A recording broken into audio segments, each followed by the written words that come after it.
Hello, and welcome to the Infinity Edge podcast. Once again, this is one of the free editions. Some would say the only real episodes of this show are the free editions.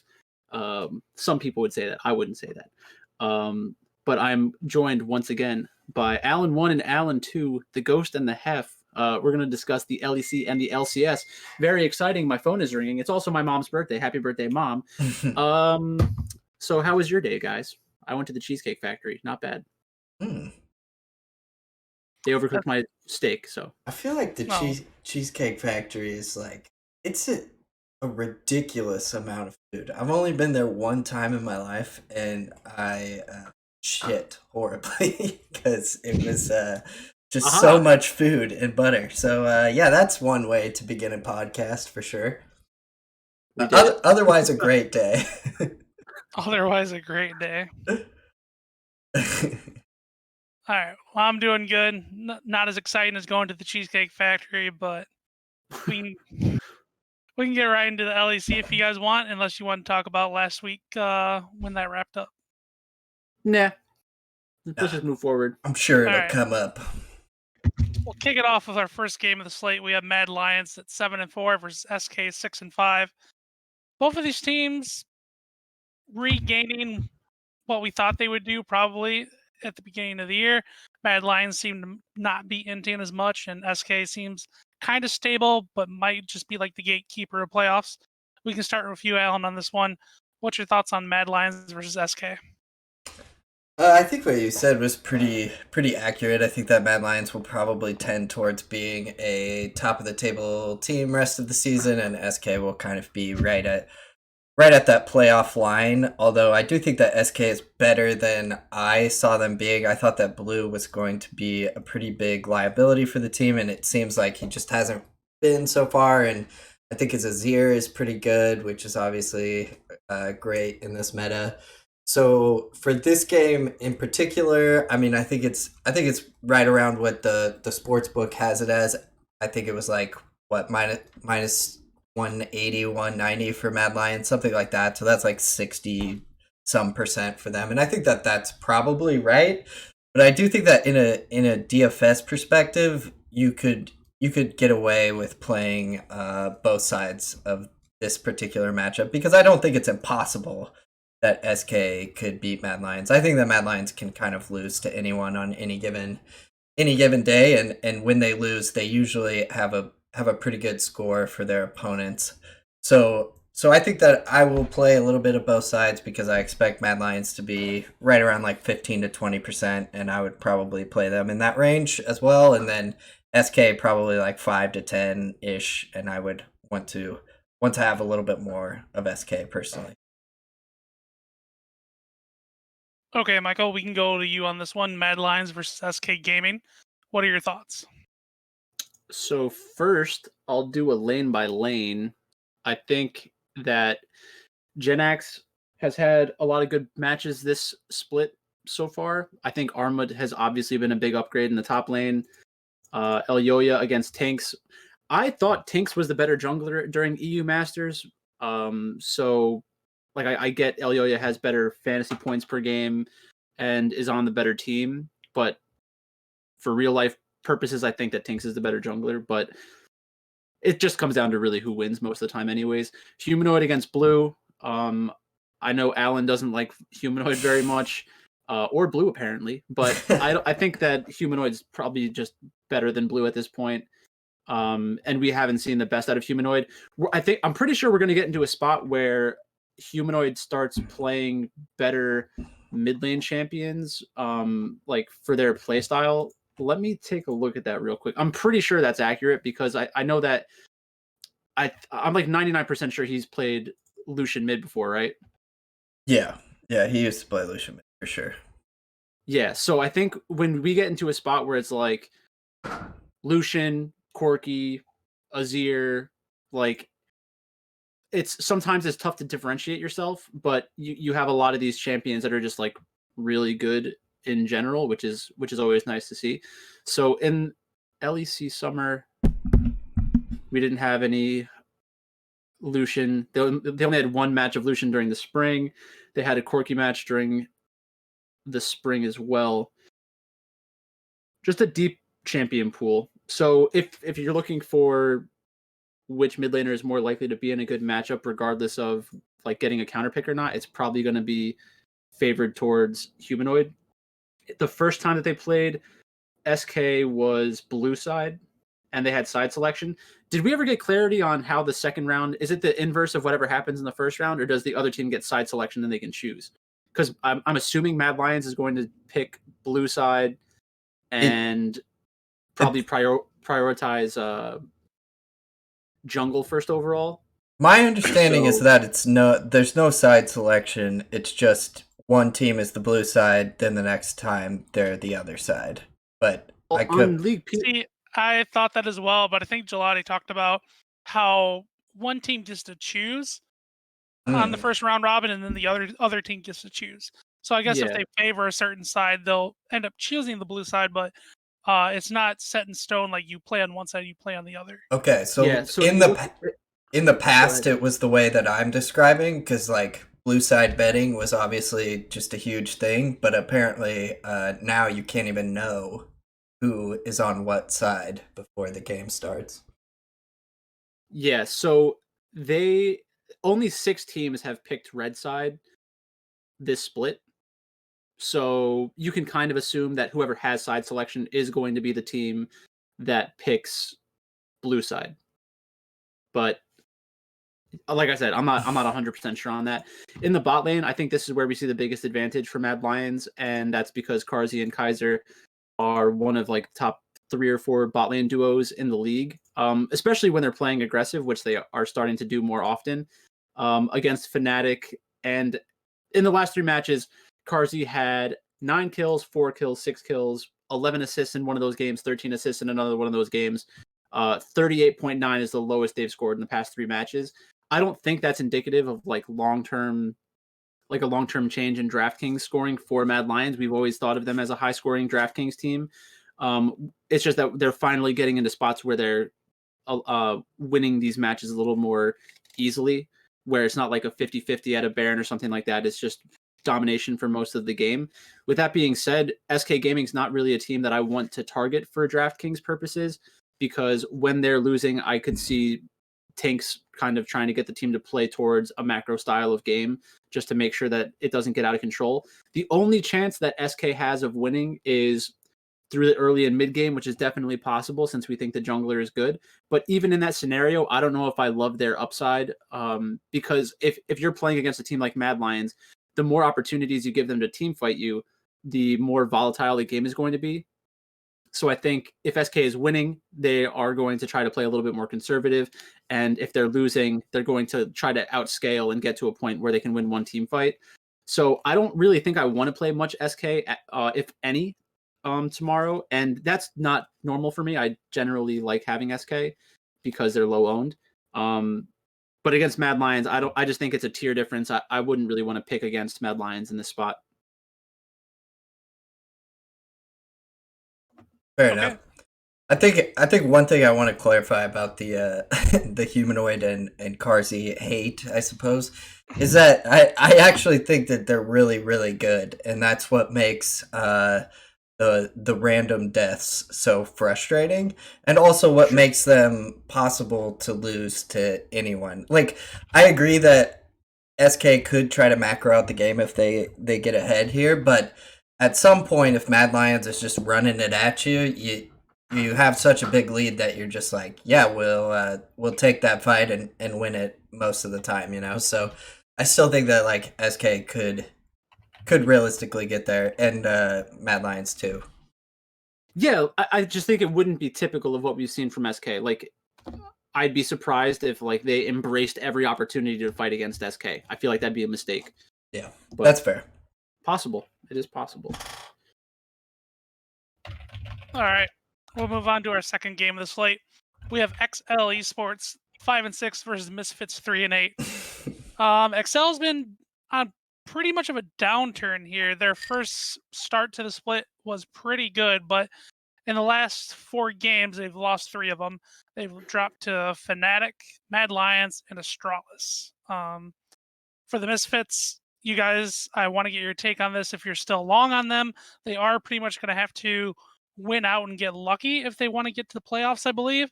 So we'll start with you, Michael, on this one. XL versus Misfits. Who do you like, and will you be using any of them for fantasy? Sure. So both of these teams are teams that we think of as scaling teams. They want to get into the 20 to 25 minute mark, with where they can basically coin flip something.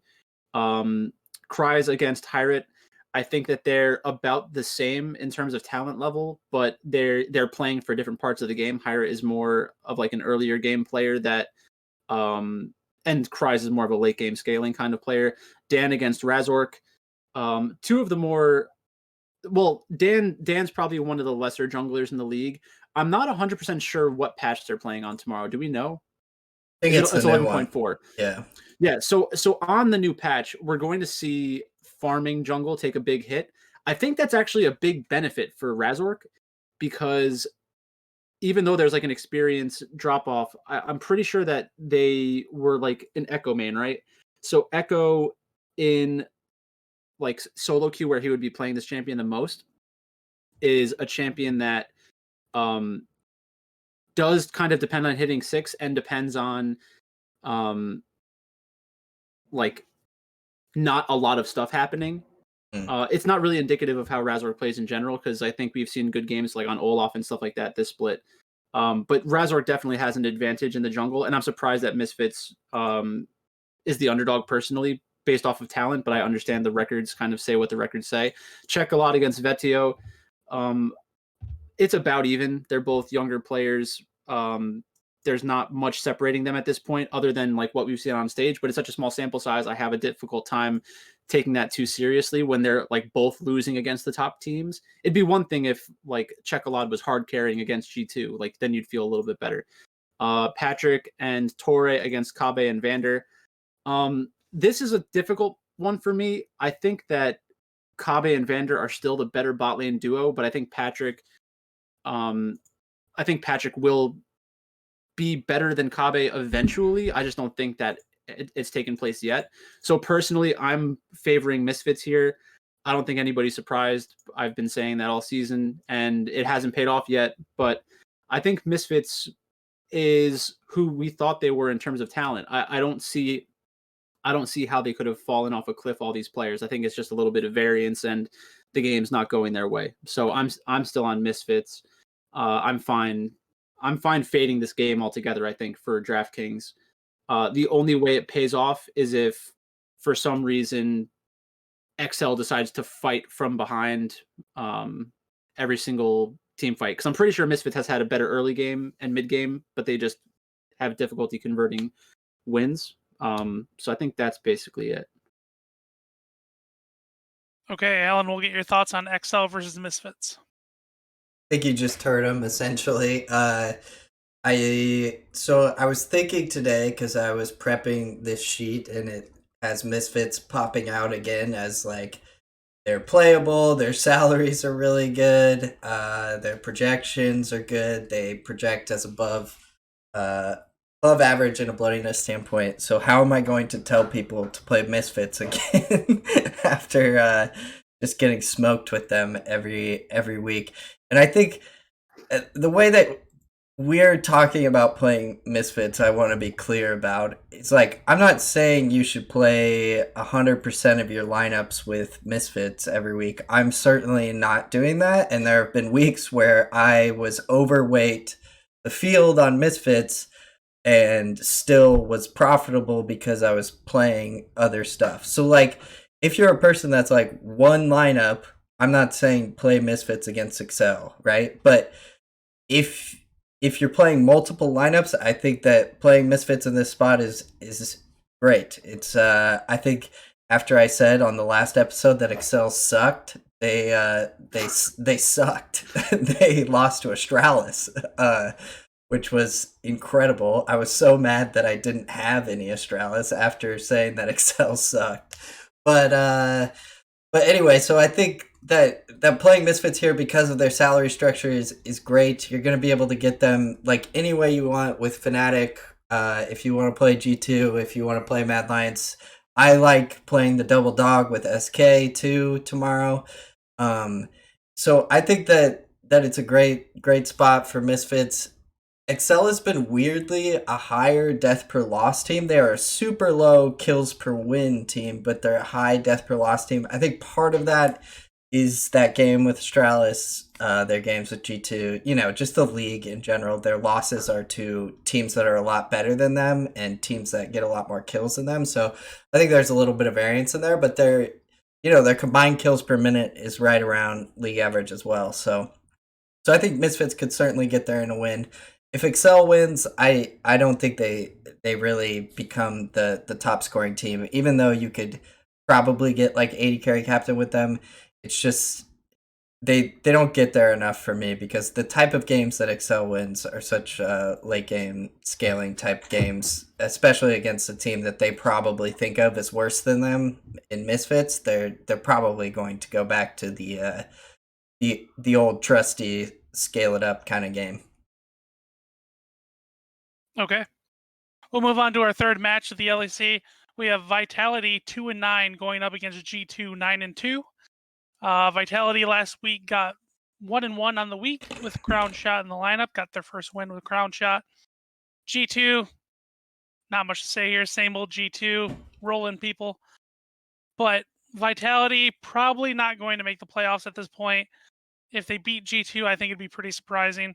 I guess the question is, will G2 score enough points to pay off their salary? And we can start with you, Alan, on this one. Nope.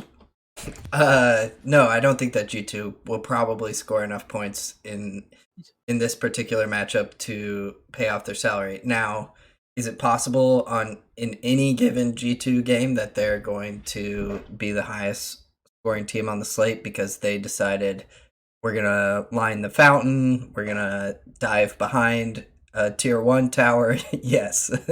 So like in that scenario, it's an upsetting thing to be on the other end of, but I do think that there's like reason enough in this particular slate where Vitality is, let's see, the worst death per loss team in the league, and the worst combined kills per minute team in the league, that the 30% ownership that people are going to have of G2 or more sometimes is just it's just enough that I'm like, maybe I build my lineups elsewhere this time around. If I were gonna look for G2 combinations, it would certainly be in those less likely sort of lineups, like, maybe with a team slot one off, I don't know, maybe with an underdog. But personally, I feel like Mad Lions and Fnatic are in good enough spots here where like the ownership discount that you're going to get with those two teams makes it so that if you don't want to play G2 tomorrow, you look at the matchup, you're like, G2 wins this game in a split push style game, then you just go ahead and fade them. But as far as like Vitality winning the game, I don't see anything there, and the problem with that angle is also that is a very easy angle that a lot of people use. It's just like, I'm just going to play the team against G2 because they're going to be low owned, and if they score really well, then blah, blah, blah. And then their ownership gets to like 7-8%, where I think realistically they're more like a 2% kind of outcome team. Not 2% to win, but 2% to win a slate. So Vitality doesn't interest me, and I think also G2 doesn't interest me. So it sounds almost like a full fade from Alan. We'll go to you, Michael, on this one. G2 versus Vitality. Who do you like? Yeah. The problem I would have with fading G2 is Vitality could just be in DGAF mode and just try to fight everything and not care. Like obviously they care. But if you're playing against G2 and you know that you're not going to make the playoffs and you know that they're going to try to fight you all the time, you're going to look so bad if you just like shirk away from all these like fights around the map. I would hope that they play more aggressively in the early game, especially now that we're moving into a different kind of meta. What I was going to say is that the meta shift is probably a good thing for Skeens because of the types of champions that Skeens plays, they're not as reliant on experience and like the economy side of things. Like he's not really being asked to hard carry the game for his team most of the time, even though he had that really good match on Lilia last week. The biggest issue though is that they're playing against G2, and if anybody, the jungler who will probably benefit the most from this patch is Jankos, because the last year has been so weird for him with the amount of gold that's available in the jungle, the amount of camps that you really have to farm in order to stay on pace with the other players. And like once he started figuring out that play style in the summer and at Worlds, we get through, half the season, a little over half the season here, and it's kind of going back, hopefully, to the way that it used to be for him. So I think that there are a few things that are going to happen. Jankos is going to probably score more DraftKings points from this point on. He's probably going to be the first Blood King again, because you can justify going for these early ganks a little bit easier. And I think that G2, their the number of interactions that G2 has that can cause early game kills is probably going to increase. So the meta that I think we're going into is like double AD carry, Corki plus any AD carry in the bot lane, try to get to a mythic plus one other finished item spike, and then fight every dragon, fight every bear, and see what happens. It's a fun type of meta to watch, because the games seem really competitive, because some teams just completely give away the early game and mid game. So there's a lot of like tension, but that's where G2 is the best, because they don't do that. They're like, oh, that's funny. You don't want to do anything for the first 15 minutes of the game? Oh, well, sorry. We're going to dive you under your tower twice in 2 minutes. And then that's kind of the most fun. That's kind of the most fun G2 games. Those are the most fun to watch. So I'm excited for the new meta. I think that it'll hopefully make the games feel a little different for people who haven't seen a meta like this in the past. Another champion I think we're going to see soon is Rumble.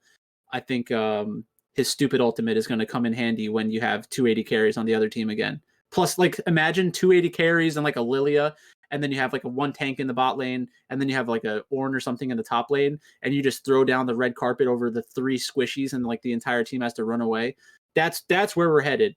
So it's going to be really frustrating for some of these DraftKings matches, but for me, for someone who's been watching a long time, it's kind of exciting for me. But yeah, I'm not playing Vitality here. I'm not fading G2 though. I don't think you're. Were you saying fade G2, or that you just don't love them? Yeah, I don't love them in the spot. I think like it depends on your number of lineups generally, but I think that I will be definitely lower than the field on G2. Yeah, I could see that, because you are kind of depending on Vitality to play against the tendencies that we've seen so far. But it's really easy to convince yourself that they would do that. Yeah, especially with Crown Shot in the lineup now, right? Like, he's a veteran player that's going to be like, guys, we don't win this game by trying to, macro it out and back up into our base. Yeah. So, exactly. Yeah. Yeah, that makes sense. Because all G2 has to do is pick one scaling champion, and the game is over. Yeah. Oh, Rise? Yes, we will play Rise again. Thank you very much. All right, we'll roll into our fourth game of the slate. We have Rogue sitting at 9-2 versus Schalke 04 5-6. Rogue at the top with the G2 want to win this game pretty badly, I'd assume, to take that first spot overall, or just be in contention to tied for first. Versus Schalke, who have been slipping a little bit in gameplay, and then they also have kind of the locker room stuff going on with the possibility of selling to the team. Don't know if that's going to directly affect them or anything along those lines, but we can start with you, Michael, on this one. Rogue versus Schalke. Who do you like? Will you be using anyone for fantasy purposes? This game is not that interesting to me. I think that stylistically, it's a really bad matchup for Schalke, because it's like Schalke and then a good version of Schalke.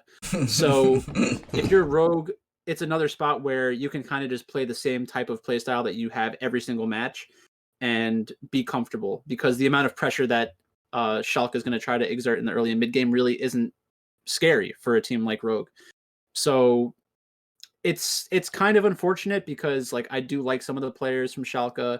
I think that in a different situation, maybe they could be competitive. They just don't really have enough talent, I think, to compete with Rogue consistently. Like, can they get a one-off victory over Rogue? Sure. Anybody can win any of these matches. Like if you played it 10 times, 20 times.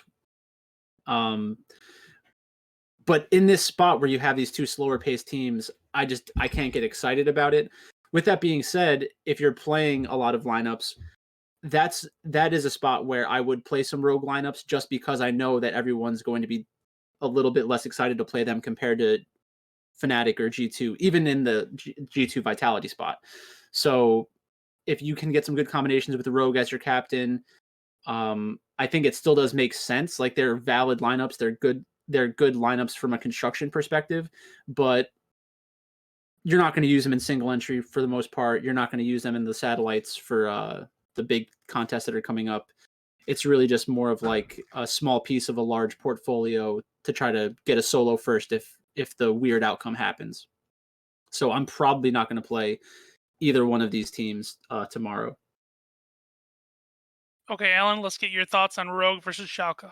I think it's a great cash spot for Rogue, which is not something we talk about on this show very often. But I think, like, if you're playing cash games tomorrow, I think that the leverage you'll get over your opponents by playing Rogue, because I think that Rogue are significantly more likely to win than even their betting odds say here.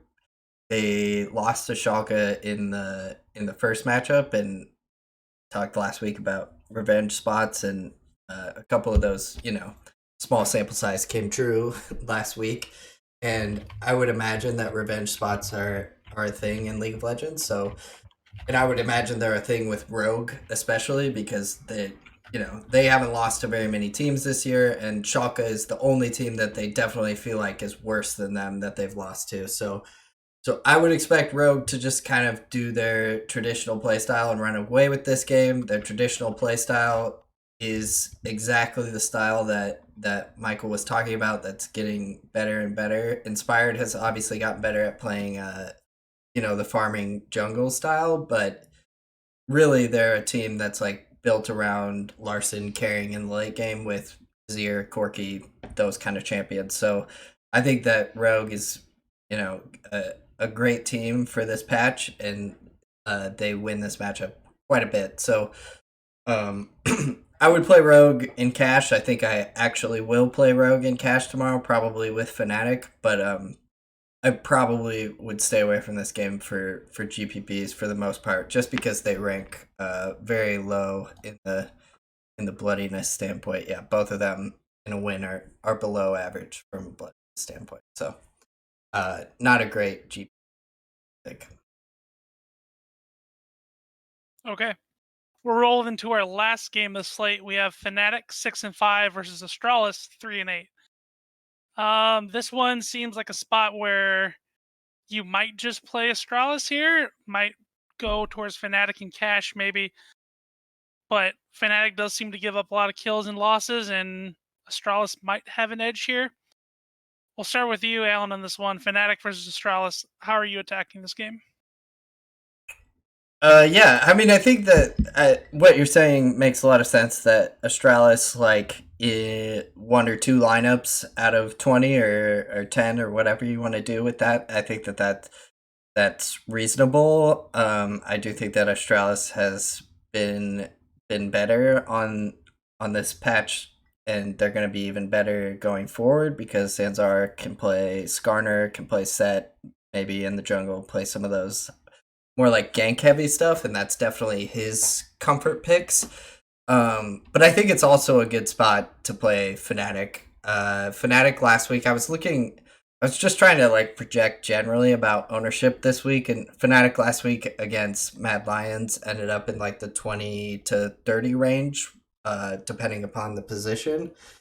And so I would expect them to be right around there again in this game. And I think that right. I mean, I think that Fnatic could certainly be the highest scoring team on the slate. Astralis has been a pretty high desperate loss team, and we've talked about how that's rare for a team that has as many losses as they do. Like 8 losses and you're still dying a lot in losses is not super common. Like, a lot of the teams that lose a lot are like back into the base kind of teams. So I think that there's an opportunity for Fnatic to be a very high scoring team tomorrow.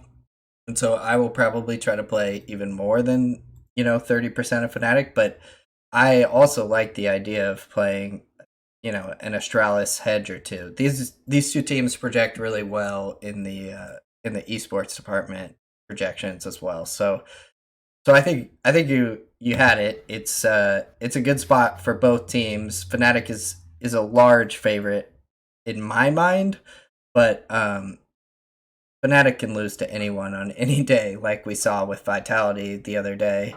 And Vitality became the number one team despite being a horrible combined kills per minute team, a horrible kills per win team, just because Fnatic's gonna die. That's how they do, and they're also gonna kill. So I think playing both sides of this matchup makes sense, but obviously play significantly more Fnatic, unless you're like, I want to put one lineup in there that could win the whole thing. Then I get it. You play one lineup with Astralis, and you're like, all right, if Astralis upsets today, I win the contest. But most of the time, you're just gonna be sad. All right, we can move on to you, Michael, on this one. Astralis versus Fnatic. How do you see this game shaping out? What are you doing with it in regards to fantasy? Yeah, so I agree with a lot of what you said. Fnatic can lose to anyone because of poor coaching. Yamato Cannon. The problem here, and I think you're right to focus on the jungle, because Zanzara is the kind of player who should benefit from a meta shift into like a less farming, allows you to gank a little bit more in the early game. It should be helpful for Astralis, and it should be helpful for Zanzara. The problem is that Selfmade is a unique kind of jungler who was very good at the previous meta, but that is not their bread and butter type of play. Like, when we first saw Selfmade, we saw a lot of like Elise and Gragas and these types of champions, which are fundamentally different from like Graves, mostly like the Graves Nidalee meta that we were in for a really long time. So even though Selfmade, hit his like peak of like his performance level and was like finally showing his talent during the Graves meta, I think that the upcoming meta will be even better for Selfmade to differentiate himself against the other junglers that exist in the LEC right now. So I completely agree with Astralis being a team that will eventually benefit from the new patch. But this is another spot where I would want to just fade Astralis, play Fnatic, and keep the 11.4 patch in my mind for like their upcoming matches, because I think that they are a team that has been playing a lot better recently. They actually got rid of Nuke-Duck, which just instantly made things better. And it's funny because like if you're Astralis going into the season, did you like there's a 0% chance that Nuke-Duck is going to be the difference maker between you being like a playoff team and like a bottom tier team. So why not just like go into it with a player who has better upside? It made no sense to me when I realized that's what was happening. So my takeaway for the most part from this game would be, yes, play Fnatic 30% or higher as much as you can get. Look for unique combinations. Look for maybe jungle captains are going to be doing a little bit better now. Not better. It's going to be, I think that there's a chance we get into a spot where jungle captains perform better in the sense that their like relative scoring to other positions is higher, like the percentage that they score. So like if let's say we had in the Graves meta a 40-point Graves, and on their team they also had like a 36-point Azir or something like that. In this meta, it's going to be more like what we saw Jankos at the end of spring last year, where it was like, oh, he played Pantheon and he had 12 kills, and like the second highest scoring player on his team was in the 20s, but he was in like the mid 40s or 50s. That's what you can kind of see, because it'll lead like the big gap in junglers will lead to smaller smaller numbers of teammates involved in more interactions. So you're going to see a lot more skirmishing with these good teams, and you're going to see about the same amount of kills, but just like with less people involved, I think. Yeah.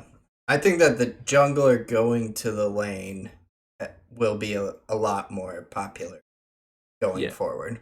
Because like even if you do that in the early game, like let's say Selfmade plays something like Gragas and like ganks mid lane 2 or 3 times, gets a big lead for Niski, like in the Graves meta, you would still theoretically be very impactful as a jungler in the team fights, picking up a few kills and stuff like that. But in this type of meta, it's more like you get your mid laner ahead.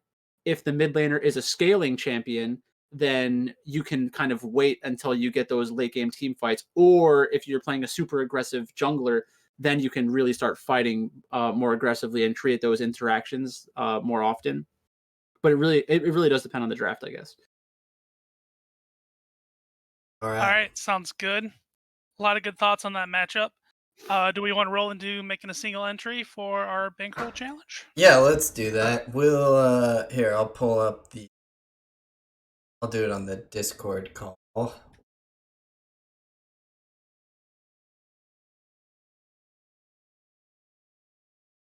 There.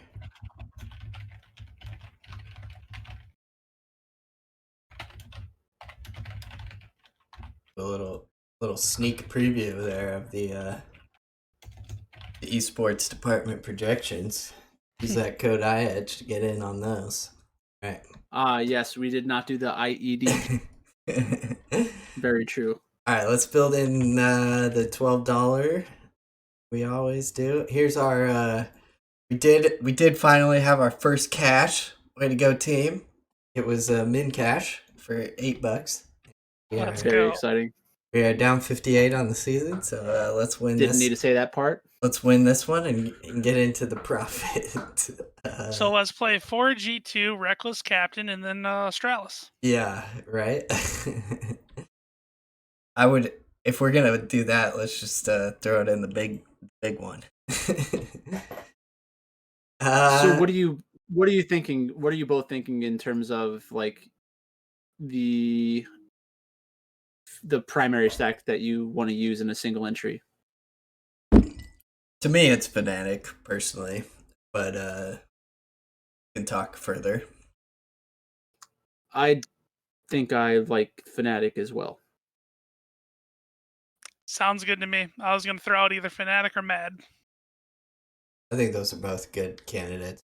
I mean, probably try to play both teams, although I don't know if that gives us much side, because I think a lot of that is like top captain, support captain stuff. Right. What would you want to do for the other half, Michael? Let's do the punch it into DraftKings as the primary stack. Right? I want to, but I don't know if we need to. Misfits, is that what you were asking? Yeah. With the one thing I was going to mention about Fnatic, I think that Fnatic is actually the type of team where mid captain might be really good, and it's because Niski's champion pool, like last year right before the Graves meta started, Niski was playing a lot of champions that were like supportive of the jungler, but were also like they were always involved in the early game stuff that was going on. So like Niski was already playing Rumble. Niski was already playing things like Galio, like instantly. And I think that that's a spot that I kind of like because he's more likely to get fed in the early game than Upset is. So I think I would lean Niski over Upset and maybe even Selfmade over Upset. I'm going to grab a water real quick. So what do you guys think about captains? Go through captains and pick a captain while I get my water. Yeah. So I think that because Selfmade offers us the like $600 saving from Niski, I might want to just start there and see what we can do. Does that sound good to you guys? Yeah. Yeah, it sounds good. All right, let's start with Selfmade then. And then we could certainly play Whippo. Let's see where he's at. everybody sent. So he's number 2. So maybe we'll save top for our second team.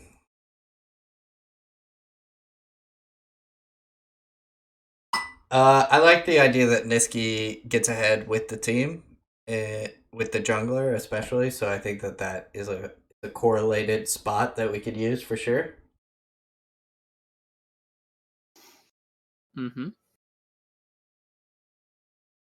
I just made a lineup where it was 3 players from Fnatic, 3 players from Misfits, and then you have 5,900 left over for your team slot, so you can kind of play whoever you want as your team slot. But I have Razork, Kabe, and Vander. I don't know if I like the Vander, but I don't like Hylissang very much either. Yeah. For DraftKings most of the time, so it's kind of a weird spot. Yeah. The only thing that I was thinking about with Hillsong is like, it does feel like the future meta is kind of that like mid lane support, ganks lanes together a little bit with the jungler, but I mean, who knows? So I think that like it's fine either way. It is like Misfits is kind of the team that fits here, which is very on brand for us. I don't think it's got to hit eventually, right? Yeah, we got it. We got it. That's like the classic gambler. Mad Lions doesn't really They're due. fit, right? Yeah, exactly. We're due on the old slot machine, and it's coming for us. Let's just make sure Mad Lions doesn't fit, so that we don't have to sleep poorly. Yeah, it just doesn't. It's not gonna work. So yeah, I think that I would like to play Misfits here as well. I think we kind of have to at this point. If we're playing, if it works one time, we might as well die on this hill. We might as well. If it works one time, we're justified. Yeah. Well, that's the thing too. This is like the instant we win this contest, we're like 30% ROI on the season probably. So this is just R1, and we're about to hit it. Okay, so we want. I agree that I would probably rather have Blippo than Hylissang from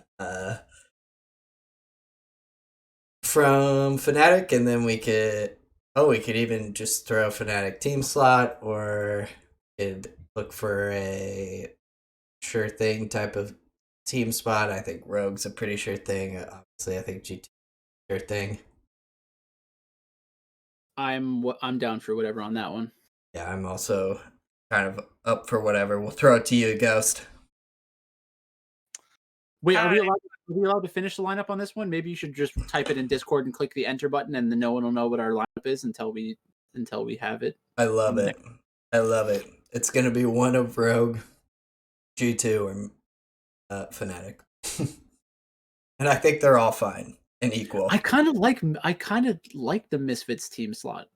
Like if they win against XL, I don't know. I see what you're saying. If they win against XL, then they're. Because you could also plug in Misfits and then pivot up into something else, with your like jungle spot or AD carry spot. Like you right there, you'd have enough to go from that to upset, or you could put back Kabe and switch like a jungler to a different jungle. I mean, you have a decent number of options for this one. I forgot that you're not allowed to finish. Okay, I really like this one where we were still contemplating. We weren't finished. There was a lot of contemplating. I really like this one where Misfits is the team slot. What do you think about that? I think for this type of contest, this one is better. But I prefer the other lineup for like a GPP, because I think that the idea where Fnatic and Misfits both have a similar number of kills, they both are the two highest scoring teams on the slate that fit together, and then like Niski does really well, Selfmade does really well, Kabe does really well. Like I could see that being a good match. Yeah, I get what you're saying for the multi-entry upside. The other one's probably better, but I like this one, this particular. Sure. Okay. All right. We're gonna do that. The mystery team that we're putting in we gave him a couple of options there to go with as well. So yeah, there was not handing anything out. there were a couple of looks there that you could consider for sure. Okay, let's get into the LCS and maybe pick up the pace a tiny bit because we're at 45 minutes. All right, well, we can roll right through this first one pretty fast. We have Cloud9 7-2 versus Golden Guardians 2-7. This is a smash Cloud9 spot, isn't it, Alan? Yes, it is. Way to go. Michael, your thoughts on Cloud9 versus Golden Guardians? I think C9 wins. What do we think about Golden Guardians as losers? Do they give up a ton of kills? I'm always afraid of them. I always feel like they just lose too hard. Where like if they just win through top lane and Niles is like 0-6, and they're like taking their inhibitor at 17 minutes, and then the game ends at like 25 minutes, like that, it always just scares me a lot. Yeah, I think you're right about that. I totally agree with that. Let's see. Golden Guardians as a loser is like a 0.9 death per loss rating, which would put them, pretty. It would put them below league average, but not like significantly below league average. Like Dignitas is a 0.72, but I do think that like part of that is just some of the games that they played with other bad teams, and especially that game they just played with 100 Thieves, where it just went on forever and ever. Oh my god!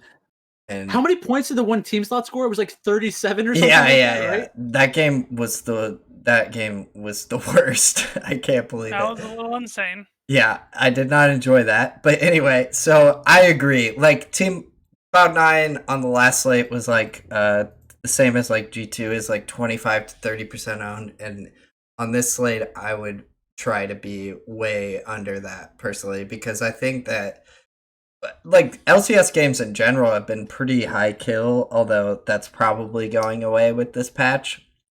But I think that other teams can get there often enough that like you don't really need to like lock into a team like you do in the LEC, where it's just like any game that involves Fnatic, Mad Lions, and G2, you at least have to consider.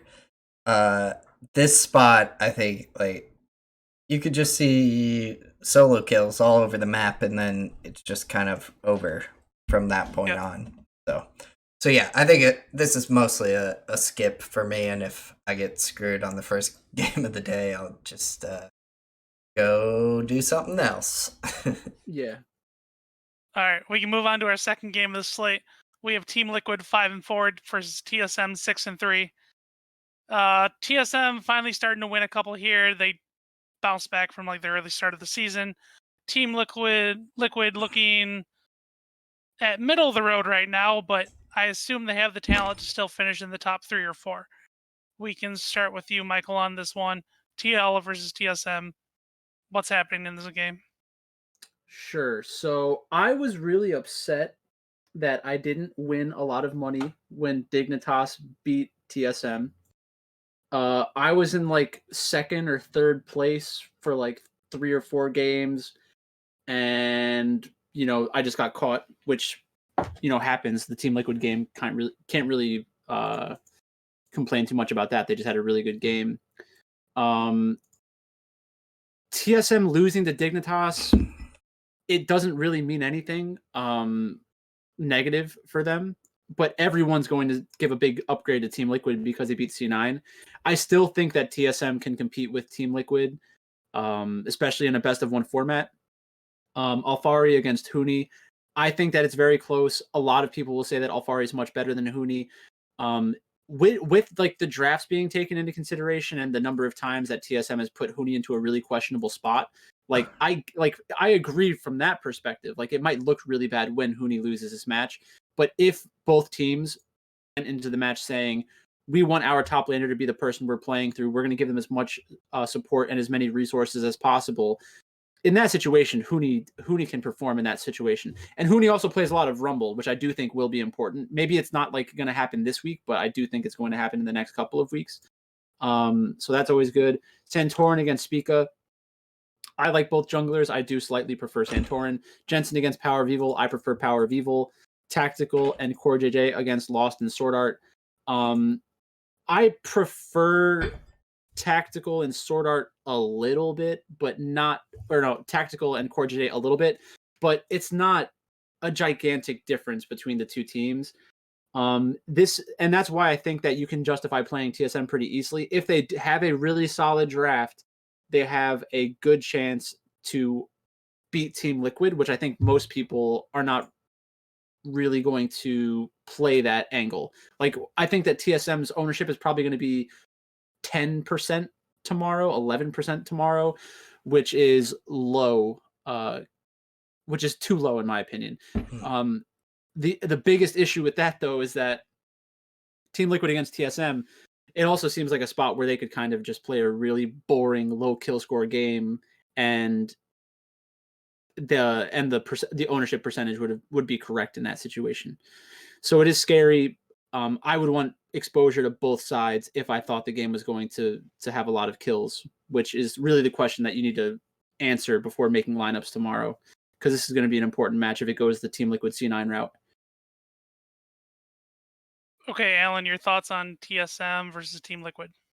I like a lot of what Michael said. I think the thing here with this matchup is that the salary allows you to do a lot of things with Team Liquid, who I think are a favorite in this game, like a pretty significant favorite, probably like 65%-ish for me personally. And so I think that Team Liquid's really, really good. And I think that so far they have played a lot of games where they drafted weird shit, and I don't know if that was like, we're going to try and draft weird shit and win with weird shit, and also we're going to let our opponents draft all of their best stuff. Like, their game against 100 Thieves, it was literally just like 100 Thieves got to play TF in the mid lane, and they got to play Renekton in the top. Like, it was just like, clearly Team Liquid had no plans to try and ban 100 Thieves out. So I don't know like how they're going to approach this game from that standpoint, but I think that long term they're a much better team than TSM for me personally. I think that what Michael said about the matchups is pretty accurate, save for like, I do think that Alfari is a significantly better player than Huni, but I don't think Huni's terrible, and some people think Huni's terrible. I think that he's fine. So in that sense, it makes me like Team Liquid in this spot, just because their salaries are so workable, and Santorin was a jungler that like won a lot of slates in gank heavy metas sometimes, not because of his ganking, but because of like team fighting. Like, he just was tanky and showing up and getting assists and that kind of stuff. So if we look at bloodiness, it rates a lot better in a Team Liquid win. I think that's because TSM has died slightly more in their losses. Obviously, they only have 3 losses on the year, but they are above average in a death per loss standpoint. But they have lost to teams that were better than them besides Dignitas.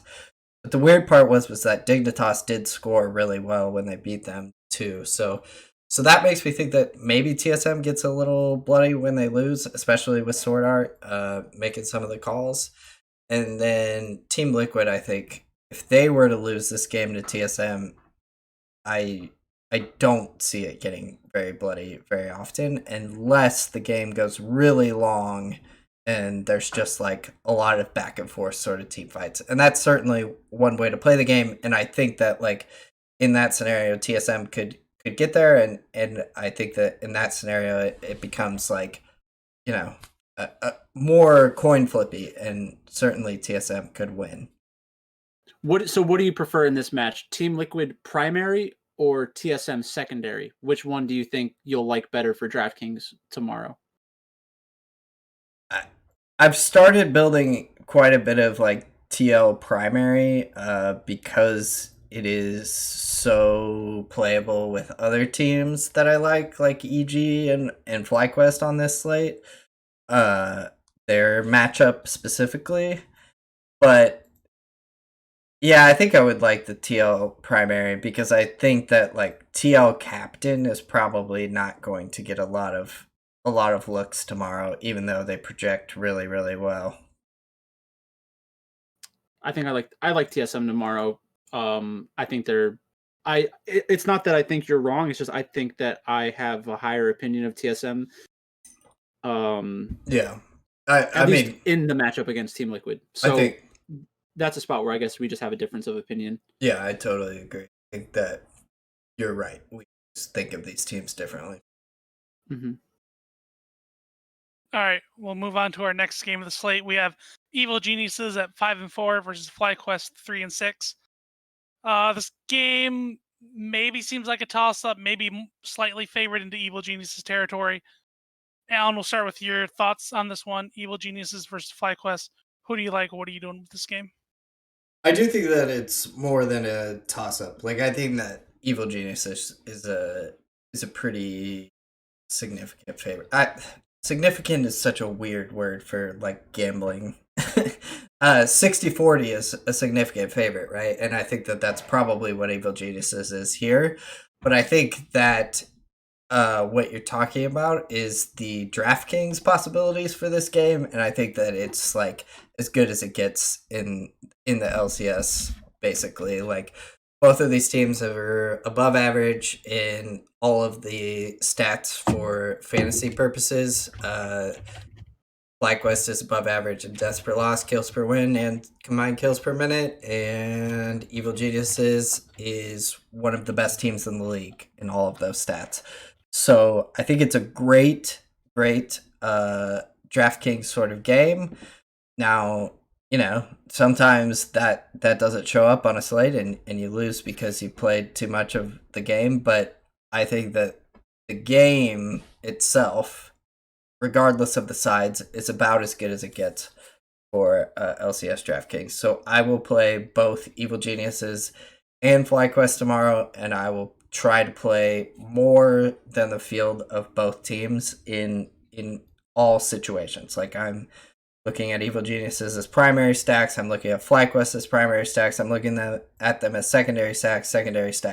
Like, if I were just going to play one lineup tomorrow, I would probably put Evil Geniuses in that lineup, because if there was a game tomorrow that's going to get to 30 kills, it's this one, right? The players in this game are just they're fighters. They like to fight at every stage of the game, and so I love this game from a DraftKings standpoint. I will play more Evil Geniuses than FlyQuest, and but this game will be most of my exposure to the LCS slate. All right, sounds good. Michael, your quick thoughts here about Evil Geniuses versus FlyQuest. I love Evil Geniuses here. This is a spot where when Evil Geniuses loses, they look really bad. But they're not really bad. They just play the game the right way. Like, when you are losing, it's okay to take risks, because otherwise you're not going to come back in the game. And that's really what happens to Evil Geniuses a lot. Specifically Jizuke. He'll get into these weird spots in mid lane where he's like losing his lane, and then the other team will just attack him like he's Niles or something, and then he looks like he's the worst player in the LCS. But in reality, there's not a lot you can do in that situation, other than like leave the lane, which is not really a good idea either. So impact against Licorice. I think Licorice does have really good winning chances in that lane specifically. Svenskeren against Jose Deodo. I think Svenskeren is still the better player. Jose Deodo, I think, has been given like a gigantic benefit of the doubt. And FlyQuest could lose every single game for the rest of the season. And going into next season, what you will hear from the people talking about how FlyQuest did this season, like, oh, Jose Deodo learned a lot in that first split. I think that he's really going to make a big jump in the next split because he played so well in the first split, even though they lost all the time. Like, it's going to be one of those, and I'm just going to have to be anti-FlyQuest for the next year or two, which is fine. Like, I don't have any issues with Jose Deodo as a player. It's just he's being talked about in a way that I think is just like inaccurate, so I have to be against it. Jizuke against Palafox. I think Jizuke is definitely a better player. Deftly and Ignar against Johnson and Diamond. I prefer Deftly and Ignar for sure. But it's mostly because of Ignar, though. Like, I don't love Deftly. I think that Deftly and Johnson are very similar in terms of talent. But Ignar is the type of player that I would want to coach like on my own team. So I love Evil Geniuses here. I'll probably fade FlyQuest altogether. And if that comes back to bite me, I'd be okay with that. But I do agree that this is probably the best game, the first or second best game of the day for DraftKings. The other thing I forgot to mention, I guess, is that the ownership on this game is probably just going to be too low on both sides. I mean, maybe it'll be too low on right around right for FlyQuest, because they probably get 5 to 10% on basically every slate because they're such a good point team. But the ownership for Evil Geniuses compared to like Cloud9's, Team Liquid's, TSMs of the world, probably going to be not enough. Yeah, I think for the people who aren't putting together like 50, 60, 70 lineups, it's tough to convince yourself to play Evil Geniuses at like 15 or 20%. But it's just such a good spot, and they really are just better than FlyQuest in my opinion. So I'd be comfortable, putting out a gigantic percentage of my lineups with Evil Geniuses in it. Agreed. All right, we'll move on to our fourth match of the slate. We have Counter Logic Gaming at 1-8 versus 100 Thieves 6-3. Counter Logic Gaming comes into this one replacing RJS in the mid lane, starting Pole Belter. It only took us 9 games, and I think we were finally at the CLG roster we expected to see at the beginning of the split. So congratulations to the truly Counter Logic Gaming staying true to their name. Up against 100 Thieves, though, I don't think it's going to make much of a difference. But Michael, do you see this game shaping out differently? Yeah, I think that CLG has a legit chance to win this match. I think that Finn was not worth the buyout. That was a stupid thing to do. I'm completely fine with how I acted, making fun of them and saying it was one of the worst moves ever. I think I was completely right. But Finn, in the past couple of matches, Finn has looked really good and has put together some like surprisingly strong performances on carry champions that we really didn't see very often when they were playing overseas for Rogue, which is kind of understandable because they weren't the focal point of the team. They were often left on the side lane to do their own thing, and it doesn't really make much sense to put that type of player on a carry champion if you're not going to also give them resources and have them be like a part of the action in the early and mid game. But the Aatrox game specifically, like I know that it's not something you can really rely on, but if you're 100 Thieves, you probably feel obligated to ban something like that out. Someday obviously is an extremely good top laner and can handle Finn in lane, but just the additional stress that Finn's champion pool could potentially put on the pick ban phase is a benefit for CLG. I think that Broxa and Closer are very similar in terms of ability. I think most people they're two different types of reputations. Closer is thought of as a younger player who has this like big upside, is fun to watch, makes flashy plays, and is exciting. Brox is more of like an even kill jungler, was really good on Fnatic when he first got into the scene, and this is the type of meta that Broxa is the best at. So I'm not saying he's the best jungler, but this is the perfect Broxa meta. This is what he really made his name on, and when they made their way to the finals with Fnatic, these are the types of champions you would be expecting Broxa to play. Damonte against Pobelter. I love Pobelter. His girlfriend is so hot. There's only so much you can say about Pobelter before you bring up his hot girlfriend. You didn't say anything before. You said, that's my point. There's only so much. Pobelter, his girlfriend is hot.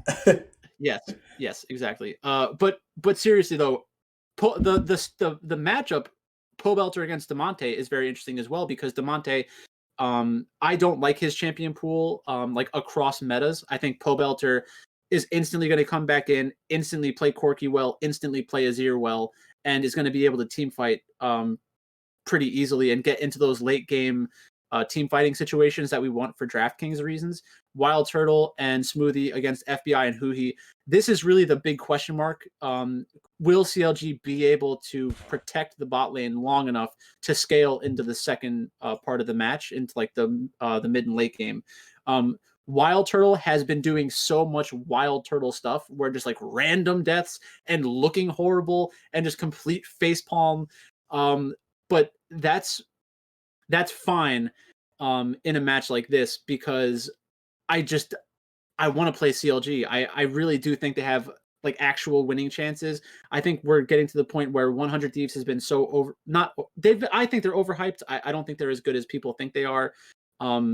And CLG is not as bad as they were, especially once this patch changes. I think this patch is gonna be much better for CLG.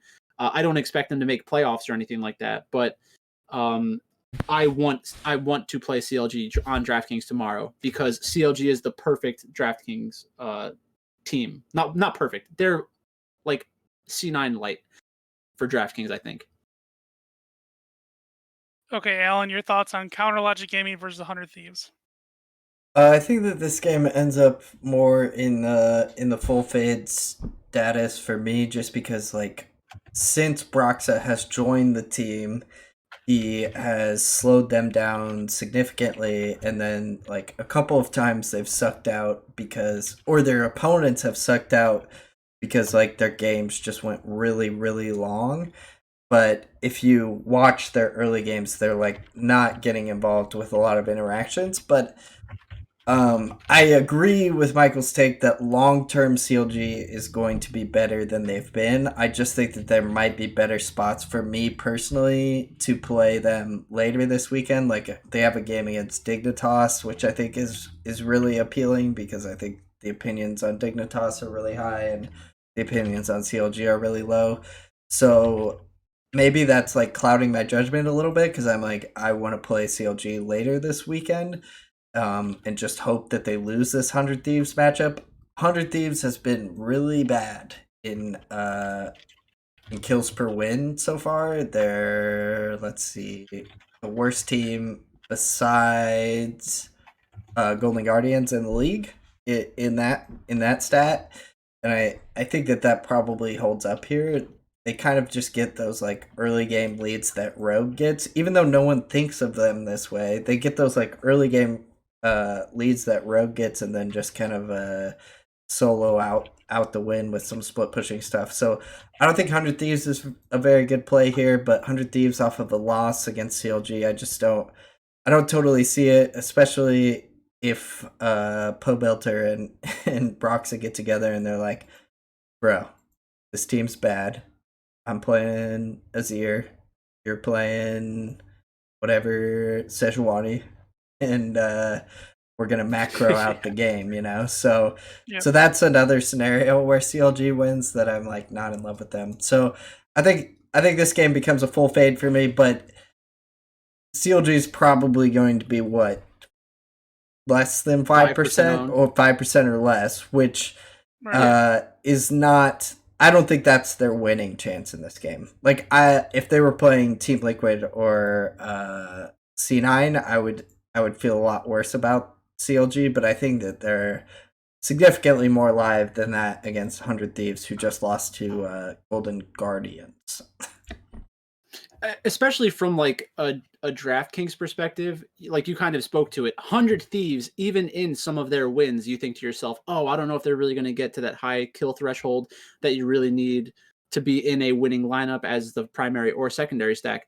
CLG, if CLG wins this game, how do they win this game without it taking 30 to 40 minutes, or without it taking like 40 minutes? Yeah. Multiple Barons, multiple Dragons, gigantic team fights, 20 kills for sure. I feel like there are so few outcomes for CLG as winners that doesn't have them in the best lineup. You convinced me. I bought it. I'm probably going to build some CLG lineups after we get off this. There we go. Another one. All right, we'll jump into our fifth and final match for Friday's slate for the LCS. We have Mortals at 4-5 versus Dignitas 6-3. Yeah, I don't know why they put these matchups at the end. I don't know. The Mortals versus Dignitas. Alan, we'll start with you. Who do you like? Will you be using anyone in fantasy?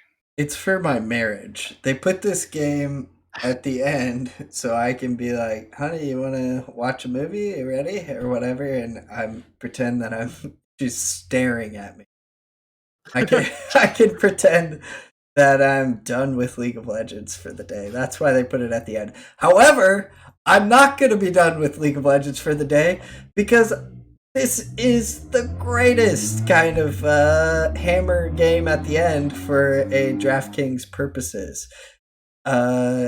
Just for like your brain's sake, you're like alive the entire day, and you look at the games and you're like, I'm gonna win here because nobody's scoring enough, and then maybe you don't win at the end. But anyway, I think that in a real sense, both teams are fine here. Their salaries are low enough that you can build with them. I think that I would build more with Dignitas here.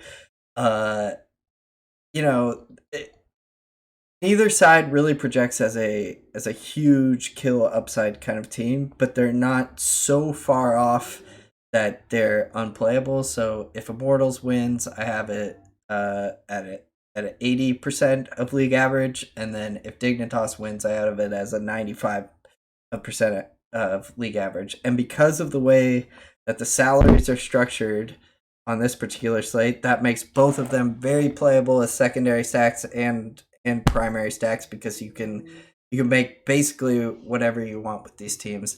I think that this game is like a straight coin flip. I know that a lot of folks will probably feel like Dignitas is a lot better than Immortals. I'm not there yet. I certainly think that Dignitas is a weird team because they're gonna beat bad teams a lot, and I just have no idea what kind of team Immortals is. Like I feel like Immortals can win and lose basically every game they go into at, you know, a near 30% clip. So Immortals is such a conundrum for me that I want to play both sides of this matchup, but I want to hear what Michael has to say about Immortals because I think that'll help my thoughts. All right, let's get Michael's quick thoughts about Immortals versus Dignitas. Yeah, so I do agree with the idea that like Dignitas against Immortals, most people are going to just like tune out and not really think about it from a DraftKings perspective. But I do think that it is nice having this kind of matchup because you get those opportunities just like fly up the leaderboard with low-owned players. I will want to play Dignitas a lot more than Immortals, but it scares me because Dignitas is coming off a really good win over TSM that I think is going to like kind of sit in everyone's minds. Immortals, you're supposed to beat FlyQuest, you're supposed to beat CLG. Nobody's really going to give them credit for that. And it's like, do you really trust Dignitas that much yet? Like, I don't really trust them that much, but if I had to pick a team, it's going to be Dignitas. I think Fake God is better than Revenge. I think that's pretty clear at this point. Dardoch and Xerxes, I think, is extremely close. I like Dardoch more, like as a player, like as a fan. I am a fan of Dardoch. But Xerxes is a very good player, and we really haven't seen the best of Xerxes so far in the LCS. Xerxes is another jungler that I think will have a big benefit from this upcoming meta shift. Soligo against Insanity. I think Insanity is probably the player that I prefer for DraftKings specifically. Like we have had some really good performances from Insanity in the past. So that's something to watch out for. Neo and Afromu against Raze and Destiny. The one thing I wanted to check was what champion did Afromu play against TSM the other day? Do you remember? Wasn't it Alistar? Yeah, okay, yeah, it was. So he went 3-3-12 with Alistar. He's always going to be playing like these types of champions. Last week he had an Alistar match, a Tom Kench match, and an Alistar match. He went 2-2-17, 3-3-12. Like those are very good Alistar performances. And going into the season, I'm pretty sure we were talking about like those types of tanky champions being the things that Aframu's been playing for years. So I prefer Dignitas. I want Dignitas to win. I hate kangaroos and Australians and Reyes. So if I had it my way, I would completely write off Immortals, fade Immortals, get some Dignitas into my lineups, but they're not going to be my number one exposure team. It just scares me. Like, it doesn't feel. I feel like I'm not being smart about Dignitas, because this is theoretically like the highest point that we should like think of them at, like relative to other teams. That's what scares me the most. So maybe that's just me second guessing myself when I shouldn't. So like if I had to pick a team and fade the other one, I would pick Dig, fade Immortals, and just hope that the last game doesn't kill me. Yeah. I mean, I think that there is reason to believe that Dignitas is at least going to beat teams that are worse than them in the standings for the rest of the season. Like, their underlying statistical numbers are good. I mean, not great, but they're more like an average team. And 6-3 is obviously too good for them. But I would have thought that they were more like Excel, who had like a winning record and like a negative sort of gold stats sort of stuff. And they do not have that. They're a positive gold stats team. So I do think that like Dignitas is better than people thought they were before the season. I think you were higher on them. I will give you that. But but I do love Dardock. Yeah, you do love the Dardock. But I think that like if I were gonna fade one side of this game, it would also be Immortals. I just think that I will probably try and play both sides here just for like a game theory standpoint, because Dignitas is kind of in their highest standpoint. Yeah, I think Dardock is also a player who's going to benefit from the meta changes. And I was just thinking to myself that like last year when we were going from like the traditional jungle meta into a Graves meta, we had like one or two patches where some teams started adopting it and then other teams were like late to catch up. So all the teams that adopted it early were really the ones like destroying teams in playoffs and being then like playing the best. Right now is the transitional period going into that next meta. So I think the fact that Dardock has already been creating advantages in the jungle, has already shown that he can play like a billion different champions that aren't necessarily farming scaling junglers. That is a huge benefit for Dignitas, assuming that the jungle champions that are the most popular changes a little bit. If he's already playing those champions, then he's going to have a big benefit moving forward. Like, we're going to see Lee Sin come back too. Lee Sin just had like a 1 second shaved off of his Q cooldown. So I don't know if that's happening this patch or next patch, but that's so much fun when like Lee Sin is an actual thing outside of Karsa. Agreed. Like when everybody's actually playing it, it's a lot more fun to watch League of Legends. Outside of Karsa. I like that. Because he does it all the time, even when it doesn't make any sense. Yeah. He's like, well, that's the champion that I play. Yes, I would like to play Lee Sin again. Thank you very much. Yeah. All right. Well, I think that was a pretty great show. Lots of information on the LEC and LCS for Friday. I want to thank everyone for watching today. If you enjoyed the video, be sure to like and subscribe to the Esports Department YouTube channel. I also want to thank you, Michael and Alan, for joining me tonight. You can find Michael at League of Items on Twitter and Alan at LCS Picks. If you want to talk to me about the show or suggest things we can do on here, you can reach me at xghostwriter90 on Twitter. Also, don't forget that you can get 10% off a subscription by using the code IEDGE to gain access to the projections for League of Legends CSGO. Also, you'll receive access to Gelati's betting picks, which have been pretty great this year. And you also get John breaking down the LPL and LCK if you decide to do the Eastern slates. Good luck on the slate on Friday, and let's go make some money. Let's do it. There's a big old Eastern slate coming up too, so March 6th. Get in there. All right. Indeed.